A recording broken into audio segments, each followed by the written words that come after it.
Thank you for listening to the audio project with Deena Tearney. This podcast is recorded from my office in downtown Honolulu and welcomes you to join in the conversation. All right, here we are. Today I have Mark Concannon, CEO of Concannon Business Consulting, on the audio project. Mark, thank you for being here. Thanks for having me, Deena. All right, great. Well, I want to just kick it off by saying this. You and I have known each other a really long time, and I think that you're great at a lot of things. You're a great businessman. You're really great at consulting. But one of the things that stands out to me is how strong you are as a people manager. I can remember from all the years that I've known you, since way back in Dallas, all the way through our time, working in LA. I remember on frequent occasions you saying that taking care of your people is one of your top priorities. And in this industry, I think it's especially important for those of us that are in the consulting space, but all employers, to put their employees top of mind. And I'm going to say that you do that really well. And speaking of employees, I want to dive into a topic that's something you have a lot of experience in, and definitely some recent experience in. And I want to get you to go through all of that. But first of all, with these stay-at-home orders, the shelter-in-place restrictions, all these things that are happening due to the coronavirus, a lot of companies are recognizing the importance of having their employees be able to work and be productive from home, or in general be virtual working. So I wanted to dive into this topic with you. But before we do, can you give our audience a brief introduction of yourself, your background, what Concannon Business Consulting is, and what it does? Certainly. Thank you, Deena. And I think you're right. A big piece for a consulting firm is ultimately our people are our primary asset. So if we can't be doing things to help them stay engaged, bring value to their careers, give them challenges as much as we can every day with the work they're assigned and they take on, we're going to lose our best people. So you're right. It's definitely a heavy focus for us. And as far as what we do, what we work on is helping large organizations go in new directions.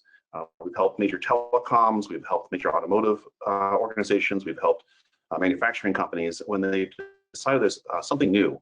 So what we really enjoy is a lot of what we get to work on. I wouldn't say bleeding edge, because often that's a little ahead of where the market is, but definitely leading edge technologies and business processes and new solutions, which ultimately combine those parts. We've been very fortunate to work with some things around virtual reality as a remote workspace solution, things like microlearning and remote training to help your workforce come on board at scale without having to bring them all locally to a single location. And so we've been able to apply some of that as we've been moving into this space in the last few weeks, that we have to practically apply exactly those things for our own workforce as well as our clients in a very quick time period. So it's been a challenging time, very interesting on those fronts. Yeah, it sounds like it. Let's dive in more, because I want to hear about what you're doing with microlearning, with virtual reality. Explain what tools and technologies are used, how they're implemented and how they're used, and how companies are benefiting from that. There's a lot, but certainly. So when I usually refer to the microlearning, we have a specific technology partner called Conveyor, and they've been in business for something like 8 or 9 years now, really continuing to develop as a service that allows you to get multi-channel messaging out to the right person at the right time through their preferred channel. And we always think of the multi-channel, right person, right time thing from a marketing perspective, right, to reach your target consumer. In this case, we're reaching our target market of the consumer of knowledge. And sometimes that can be as simple as a quick text message to make sure they're aware of the coronavirus impact for work the next day, which was how we used the platform with some shifts that happened last week at the last minute. And then also for ongoing training, drooping information to them. It can be via the app, it can be a text message, you can use video, basically any piece of content that makes sense. What I really appreciate about Conveyor is that over the years, they've been able to really learn the value of not just a great platform that's robust and stable and services hundreds of thousands of users every day, but also that they're able to reach any type of content component and help their clients, and thus through us, develop the content that makes sense. They've learned the little details that everyone has now started to recognize with microlearning, where less than 2 minutes of information delivered in a very engaging format ends up being much more effective than a lot of the longer format book reading and structure in the front of the classroom type things. So what we like is being able to deploy these very short messages in a focused way down to our community, and then hitting just the ones we need. So when we're working across our different practices, we can deliver the messages to the trading group that's different than the contracts management group, that's different than the connected vehicle group, which is what we really appreciate. Yeah, it sounds cool. So virtual reality, can we talk about that? Like what? Certainly. Yeah. And that's been exciting. What I love about the virtual reality, a lot of these technologies we've been working with, is some of them are so applicable immediately, right? So Conveyor, we've been deployed already. We've been obviously a customer of theirs and a partner for a while. So when these things happened in the coronavirus lockdown, we were able to leverage that tool quickly. On the virtual reality front, it takes a little more prep, and it is a little bit more work to make sure you've got the message and content that makes sense. We partnered with an organization called Tailspin that's out here in Culver City, California, and they're great at envisioning how to make the most of the virtual world for immersion, shared workspace, and a virtual idea, and how do you bring folks together from potentially all over the world into a single virtual room to do meetings or do creative activities. So it goes beyond just a video conference. It goes into an immersive, almost lifelike experience for you to be in the room with other people without having to be there. So that one I'm really excited about a little bit longer term as they solve some of the problems. One of the issues today is organizations out there. So Oculus is a good example of a hardware manufacturer that's been pursuing an enterprise solution for a while, but we're seeing supply chain issues and productivity of actually being able to get a hold of devices due to a lot of this, even back in December when China was starting to be impacted by the coronavirus then. We're seeing the ripple effect now where there's some shortage of hardware for certain vendors to be able to then deploy these solutions. So now let's start thinking about from the virtual world, is it still a headset model? Should we start talking again about going back to mobile phones or web, but still leverage a lot of the best practices they've created, which is a virtual world of a meeting space, or the virtual immersive environment for learning soft skills or learning technical skills that apply in a real world scenario. Yeah, is it tough to develop content for that? I mean, you're right. It does sound like it requires a little bit more prep if you're going to go the virtual reality versus like here's some notifications that are sent out, or do the two kind of work together as well? Like I'm just curious on that. Definitely. So the complementary component. If you think about the virtual reality, at least as Tailspin's primarily been applying it to date, the focus is on a longer format but immersive environment. So it allows you to, for example, receive training as a manager on how to properly handle a termination or a layoff without having to practice with a human. You get to practice with a virtual human. And that individual moves and reacts and behaves in such a way that you get that very emotional response yourself as you learn how to manage that situation and do it in the way your corporation wants you to do it. So a lot of times in the past, there would be a role-playing activity where you would sit down with a manager and you would go through these activities and then they would give you feedback. And a lot of times people can get uncomfortable. It takes two people to do it. Whereas in this virtual world, you could have 4 or 5 people at once, all with the headsets on, being trained at the same time and not require a one-on-one or watching somebody role play. You're actually able to do this in a what feels safer environment, but you still get that emotional response. But to your point, that does require planning, right? So what has to happen there is a design of the module and deployment of the module to meet the specific needs. Tailspin does a great job of having a number of things out of box effectively that they can train organizations on based on what they've built already. So that's sort of step one, longer format training that can be leveraged. And then the supplementary component, you're correct, Conveyor falls on the back, where you can identify either where in the virtual reality training the individual maybe was a little more challenged or didn't perform exactly as you'd hoped. And they got more practice there, right? And they were reminded how to do it best. And then the Conveyor follows in on the back end to give them little reminders on the topics you want to focus on for them as an individual. Or as a group, you might have pieces that come to them afterwards to say there's some new things coming or there's some modifications, and keep it top of mind, right? Keep it fresh. So the two do complement each other very well. Okay. So in this I love the use case for training. I think training's huge. There's so many, it's hard to upkeep. There's so many different challenges of bringing on and onboarding people. So I love the virtual reality concept and that interchange. Um, in this situation, like with coronavirus, where do you see, because you talked about workspace capabilities, how do you see the remote work, or is it not really the combination of it? Like, what's remote work used Yes, for these it tools? is. Yeah. You're exactly right, Deena. It's a little bit of both. And so the truly immersive training is one piece of it for the virtual world. Another piece is these remote conference room effectively, right? And this applies a lot to organizations actually designing and creating physical product.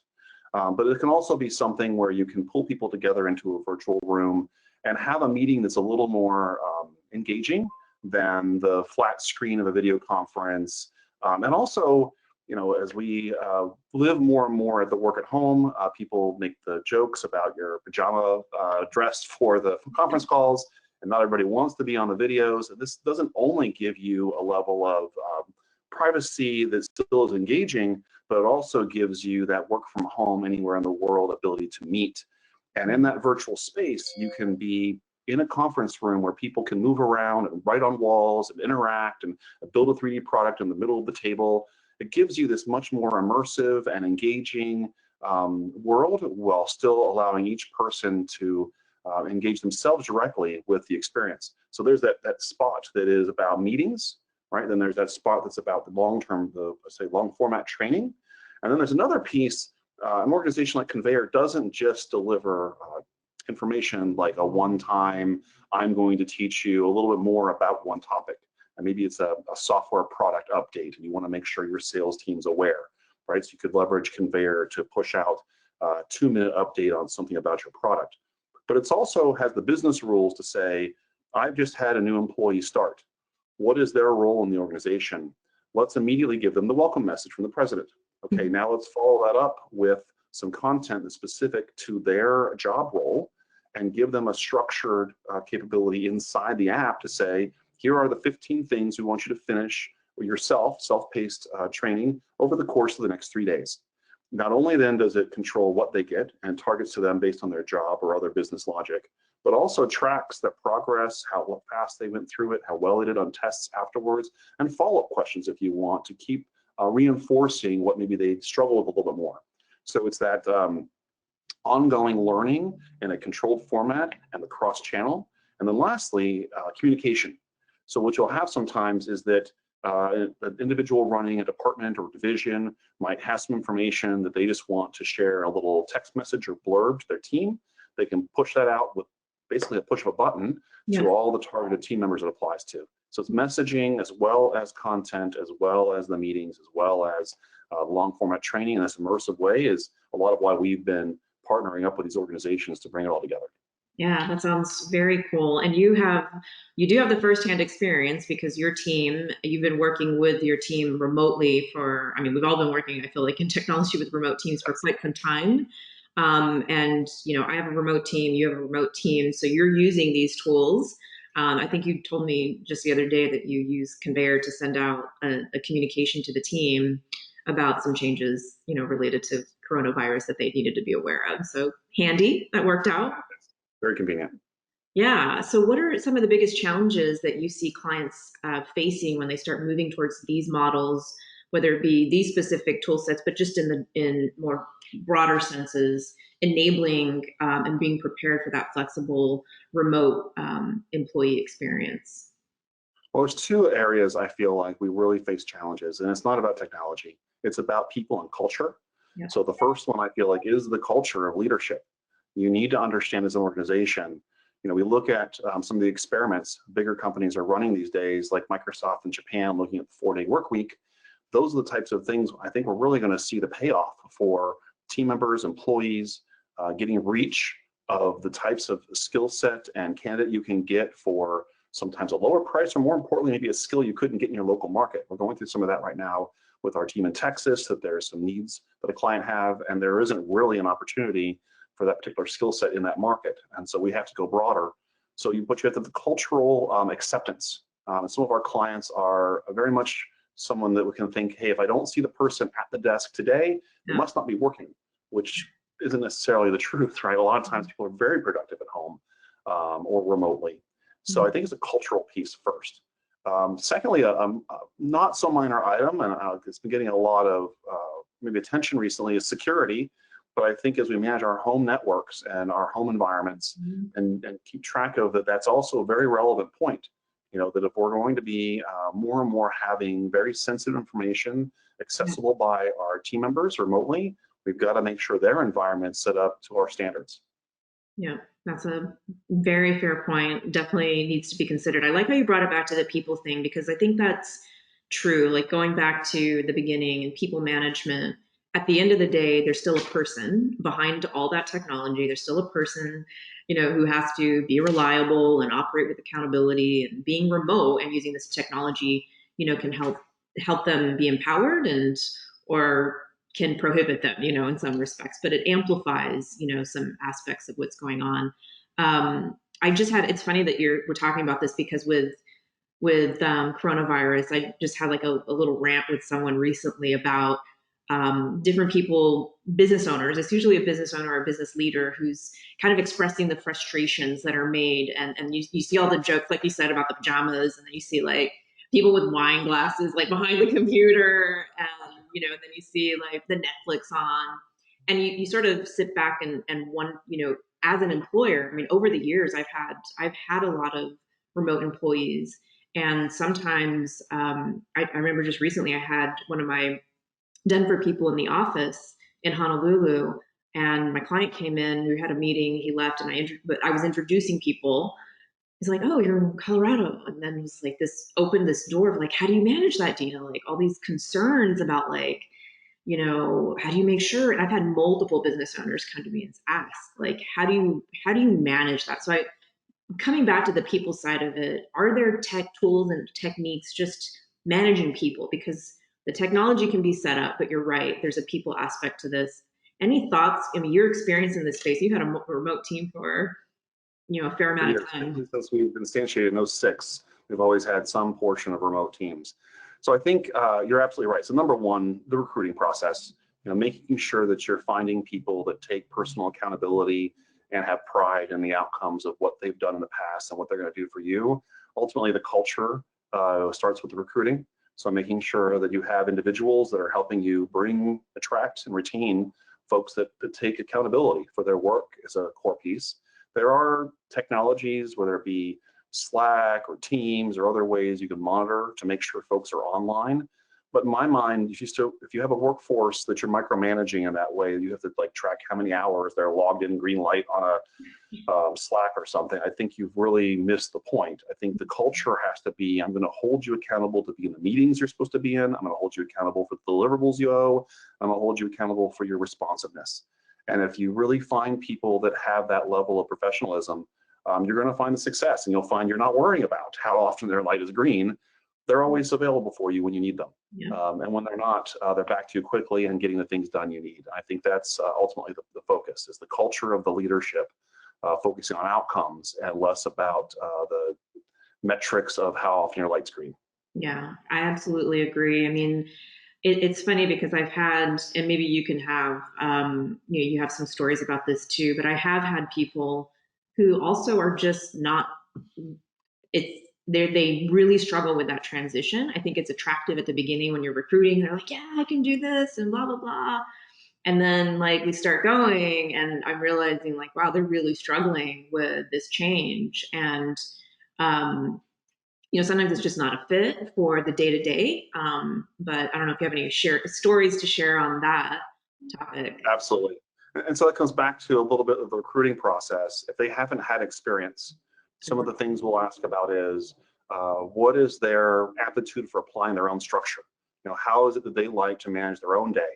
And if they can describe the ways that they manage their own day in the office normally, then they're going to be more likely to do that successfully from home. I think, again, back to the teamwork too, we all also have to hold ourselves jointly responsible, right? Making sure that we've got regular check-ins as a group, that we understand the plans of what we all owe, and that we can see that progress happening over the course of the day and the week. I think that piece, whether you were in an office or whether now you're not physically in the same space, you know when that's happening pretty quickly. When I know we've all had those experiences in college or other places where you have team projects assigned, you know the folks who aren't carrying their weight pretty quickly, and that really transfers well to this space as well. I agree. Yeah, it just brings a ton of visibility to it, to who they really are at the end of the day if they're able to handle that. So, question for you as it relates to, so we talked about tailspin, we talked about conveyor, these tools and technologies, and having remote employees, and there's been so much more attention placed on it as a result of what's happened with these stay-at-home orders and shelter in place and things of that nature. Where do you think, like long term, where things are going to go? Do you think there's going to be some big changes? Do you think it can't be ignored? Do you think, I've heard people say this is the new norm? Like, I know norm, over the next 30 days, but longer term, where do you see things going as it relates to remote work and some of these tools and technologies that you mentioned?